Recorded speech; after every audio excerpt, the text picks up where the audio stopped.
Hey guys, Stay Patient here, and welcome to a brand new sort of casual series I'm going to be doing on YouTube. I'm going to start putting up a short clip after each platinum that I earn, just kind of reviewing the game, talking about how difficult the platinum is, or how easy, how long it takes, and just giving you guys a kind of impression on my opinion of the game. And we're going to be looking at the game's sort of quality from the viewpoint of a trophy hunter, because quite often trophies can really elevate a game or squash it. So you may play a game that's really good, but the trophies kind of ruin it because they force you to play in a very specific way. Or you may play a game that really sucks, but is kind of made a bit more fun because the trophies are so well put together. And, you know, I like those games that provide you with a bit of a challenge from the trophies, but they don't necessarily force you to play in a very specific style. So some games, you know, it's quite nice to have, say, a stealth game that requires you to not be seen or whatever, because that's like playing to the game's strengths. But if you've got a game that forces you to play in a way that doesn't suit the game, then that's kind of annoying because you don't get the most out of the game unless you go back and play a second time or third time or whatever and play it how you want then. But by then, if you've already got the platinum, I don't really feel the same motivation to go and play it again. But, you know, like I say, we're just going to do a brief kind of rundown of each platinum that I earn. So the most recent one was not Alien Nation, No Man's Sky. That will come soon, I think, the Alien Nation one, although I'm just working on that gradually a bit at a time. But yeah, so No Man's Sky, let's have a look here. So I platted it yesterday, and I am actually in the process now of uploading like the hour or two of gameplay that led up to the platinum. And ironically, and well, you know, it was quite cool that this happened. I'm trying to think of the right word. But it ended up falling into place really well because I was working on the Atlas path, and I happened to be able to finish that kind of side storyline with Atlas almost exactly the same time as I earned the platinum. So it gave me that bit of closure, which you guys will see in the recording, you know, if you watch it back. I was streaming yesterday when I got the platinum, so I'm going to upload all that to YouTube.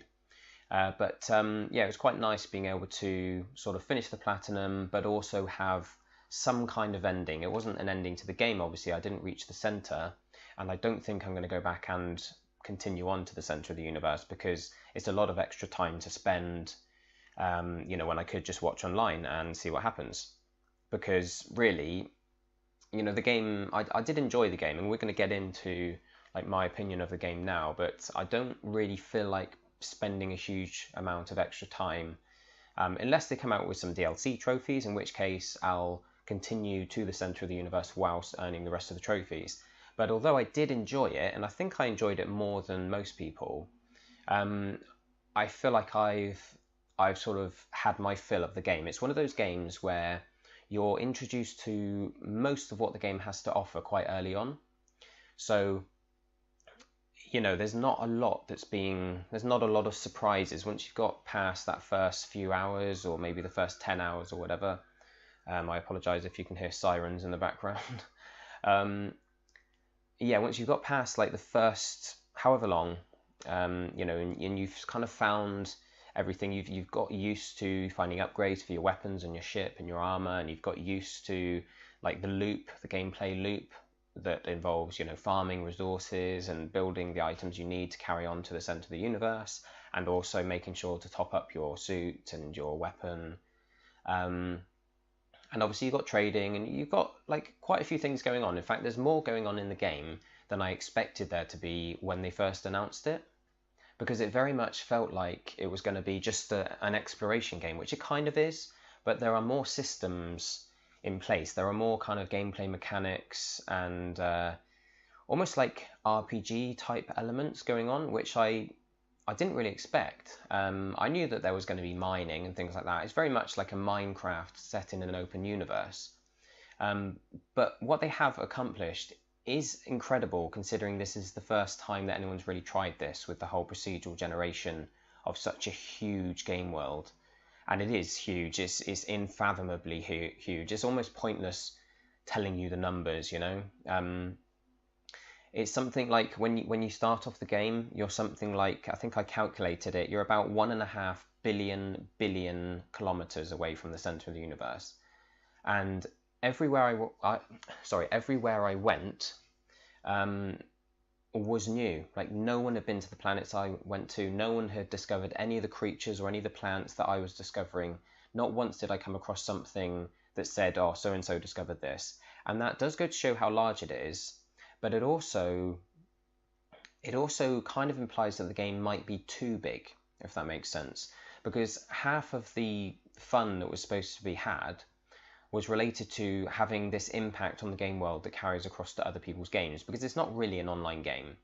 I think other people have technically met, but I think most of the time they couldn't actually see each other.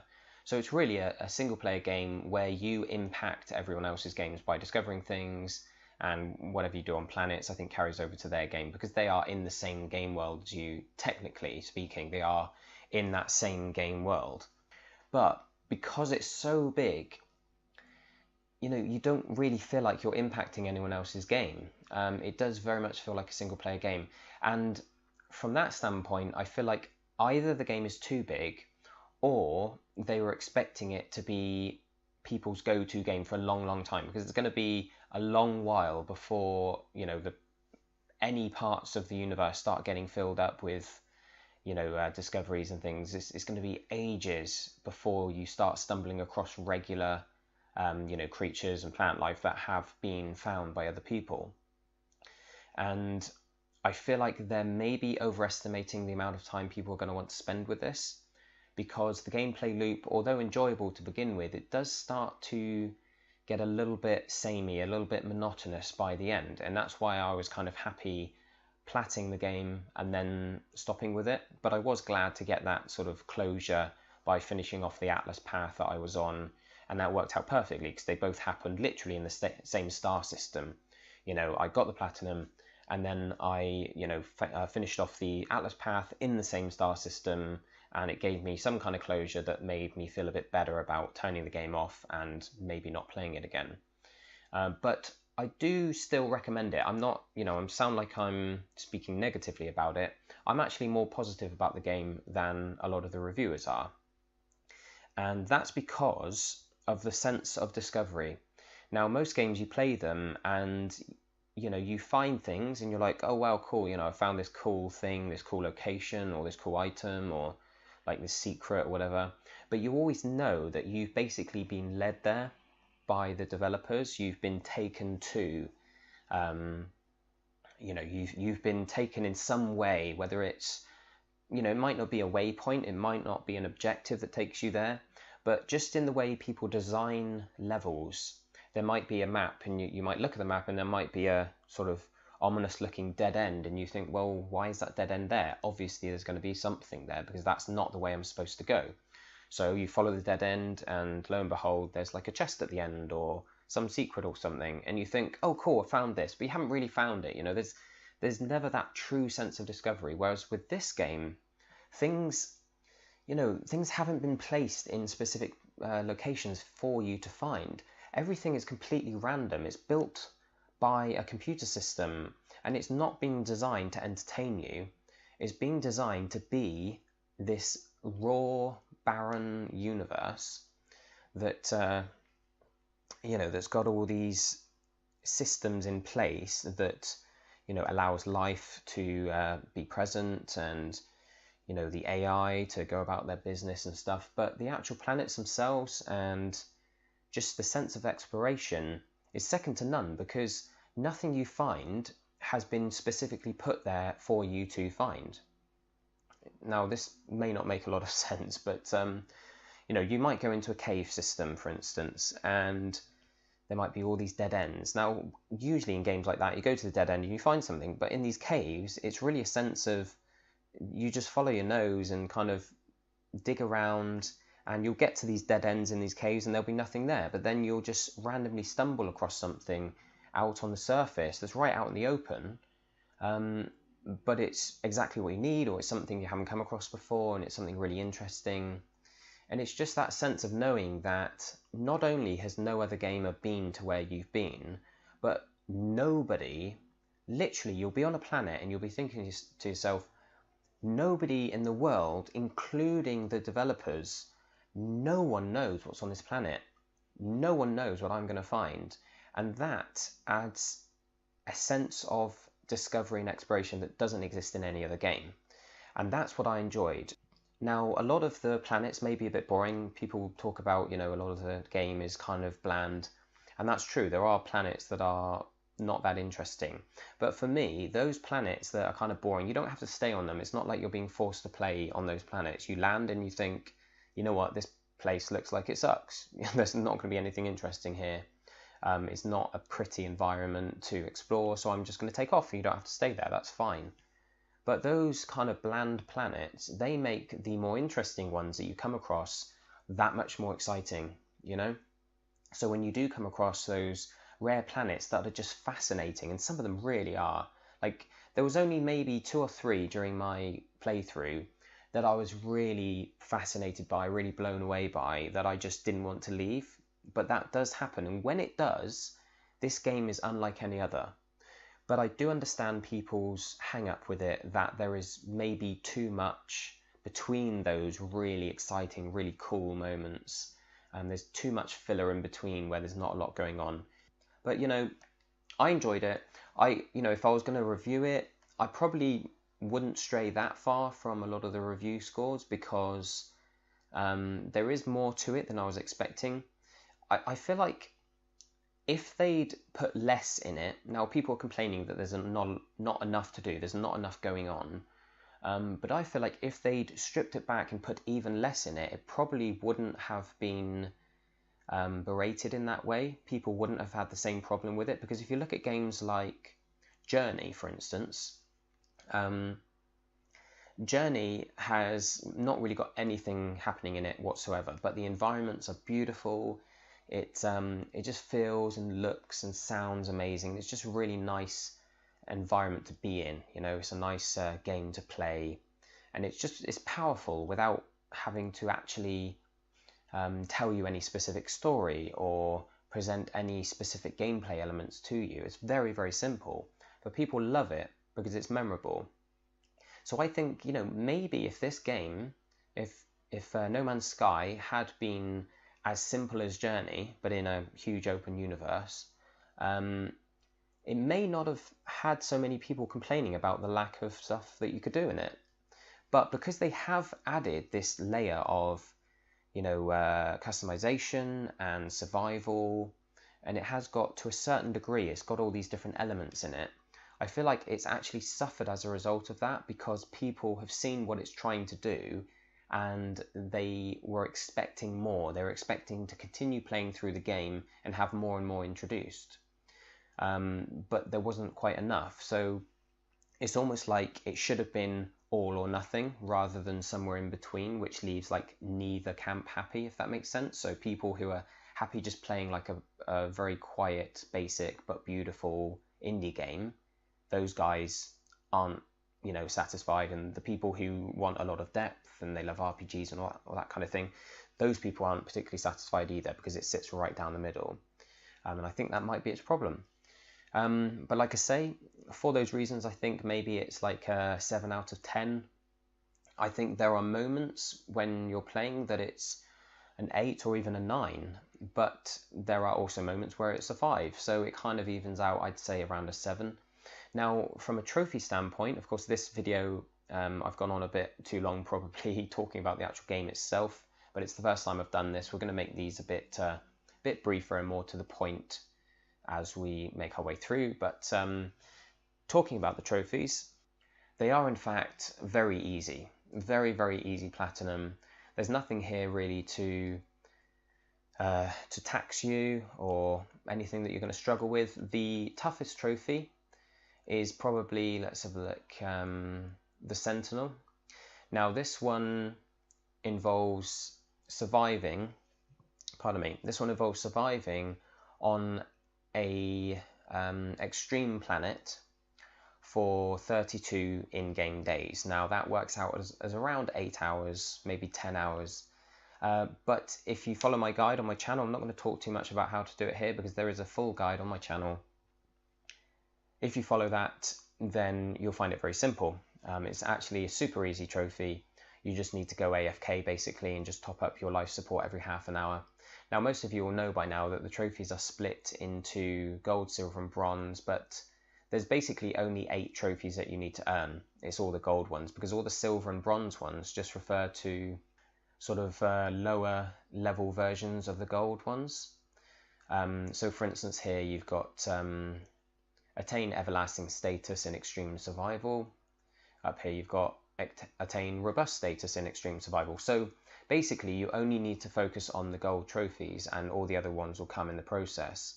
And that's one of the things I love about the game. It keeps it nice and simple, and there's a screen in the game that you can use to track your progress toward all of these. So that's great. That's like, I like having that in games where you know what you're doing, and none of these kind of force you to play in a different way to how you might normally play. Pretty much all of them are things that you're going to naturally do, except for the extreme survival one, because you do need to do that on one planet. You need to stay there for 8 hours. So again, watch my guide, but yeah, staying on a planet is something that you might not do for quite that long. But once you've got that trophy, all the rest, you know, you just need to walk around, you need to destroy ships, which you might not naturally do, but that's nice and easy. 80 ships it is, I think 10,000 footsteps, 32 days survival. You need, I forget actually how many alien colonist encounters it requires, but basically you just speak to all of the kind of terminal, like shopkeeper type aliens at each of the space stations, and then when you land on planets, any that you stumble across in buildings or whatever, you can talk to them, and that comes naturally. Same with the words collected. There's so many ways of finding words in this game that fill in your understanding of the different languages that doesn't really need an explanation. It's just something you're naturally going to be working towards. Again, with the money, you know, you're going to make a nice lot of money. I've got a guide up for that if you do want to get that trophy out of the way. Space exploration, again, is just warping. You need to warp, I think it's 50 times. You need to warp 50 times, I believe it is, from my memory. So that's nice and easy. It's something that's like the whole point of the game, is trying to get to the center of the galaxy or make your way between the different Atlas interfaces or whatever. So that's something you're going to naturally be doing. And the final one, Planet Zoology Scanned. Again, I've got a trophy guide for that on my channel, so go check that out. There's a nice easy way of getting that one out of the way. So from a difficulty standpoint, it's super easy. It's no higher than a 3. I'd say it's probably a 2 out of 10. From a time requirement standpoint, it's actually kind of difficult to gauge because I haven't kept track of how long it took me, and I was doing quite a lot of, you know, sort of exploring around and stuff that you don't necessarily need to do for the trophies. But I would say, as a random figure off the top of my head, maybe around 30 hours. It's not as long as you may think it's going to be, because obviously with it being such a huge game, it would be easy to imagine that it was going to be a super long platinum, which it would be probably if you had to get to the center of the universe, because that does take a while. But yeah, it's not a long game. It's one that I think is like the length of time required for the platinum is kind of ideal, because it was around the time where I was finishing off those last couple of trophies that I started feeling like I was ready to move on to a new game.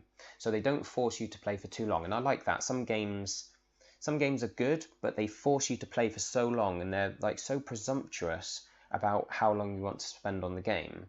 And it's like, well, this is a fun game, but there's hundreds of games coming out every year that I want to play, and they sort of force you to play for hundreds of hours, and you're thinking, hang on, this is actually putting me off playing the game because I don't want to spend that amount of time on it.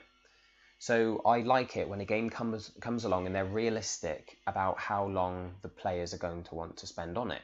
Like with No Man's Sky, you know, you do need to play it for a couple of dozen hours or so, but they don't force you to get to the center of the universe. They're not telling you to play the game for so long that by the end of it you're tearing your hair out in boredom. It's a perfect kind of time requirement, I would say. So, you know, that's basically my opinion of the game, guys. I did enjoy it. There are moments where it's great. There are moments where it gets a bit boring and tedious.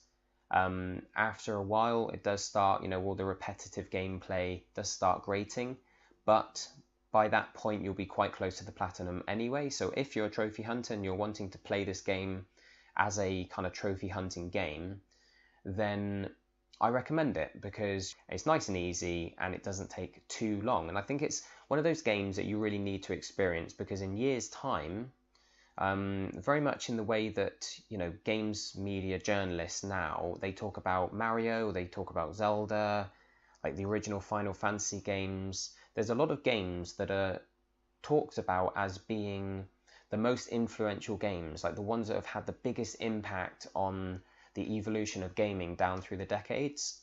And I feel like this is going to be one of those. In years' time, I think it's actually, you know, going to be remembered more fondly, or, you know, elevated higher than it is now in 10 years' time. It's one of those games that's going to really stand up and be counted in the sense of having an impact on the direction that game design takes.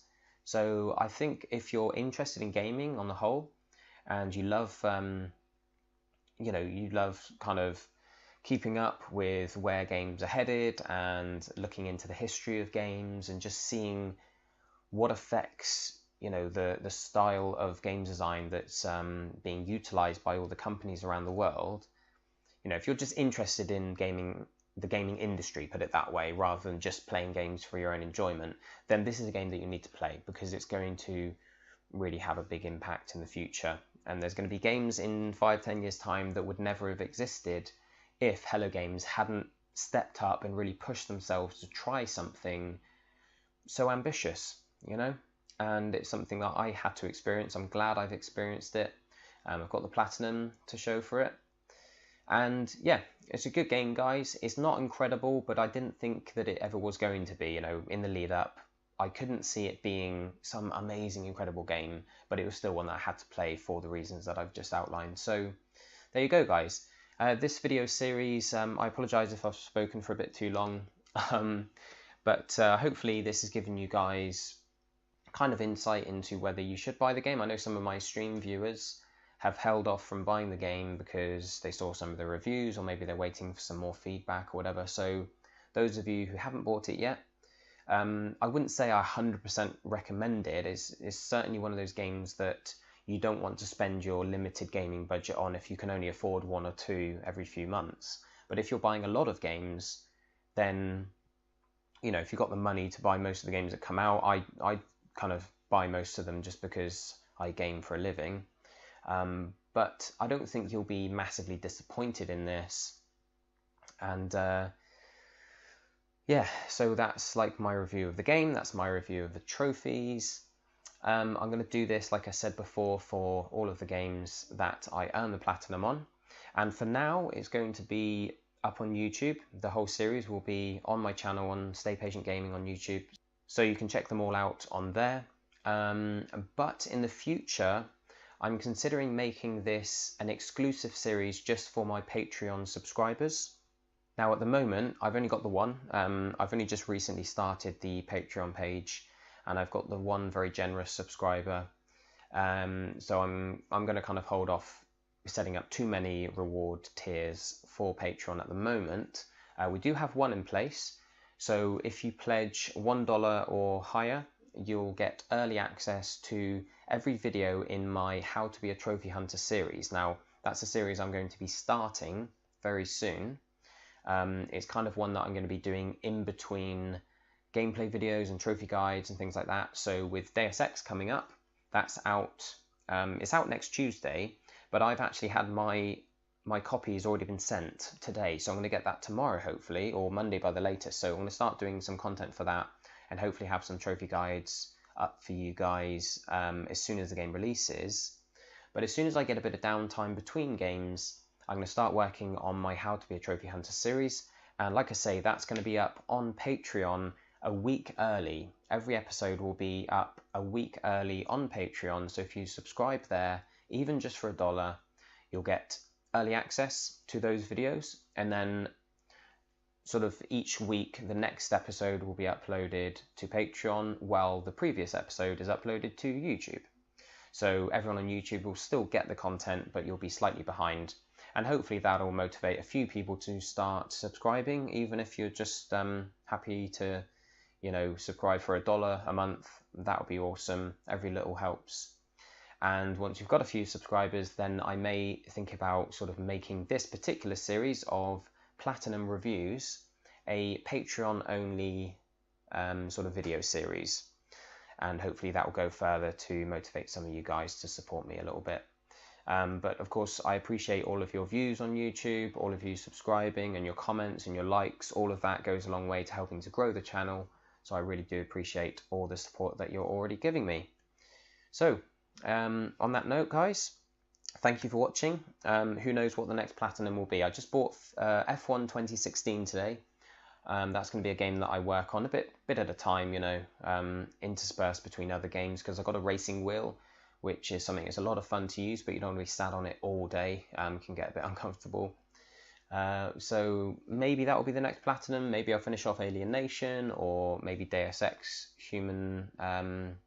Mankind Divided might end up being an easy Platinum.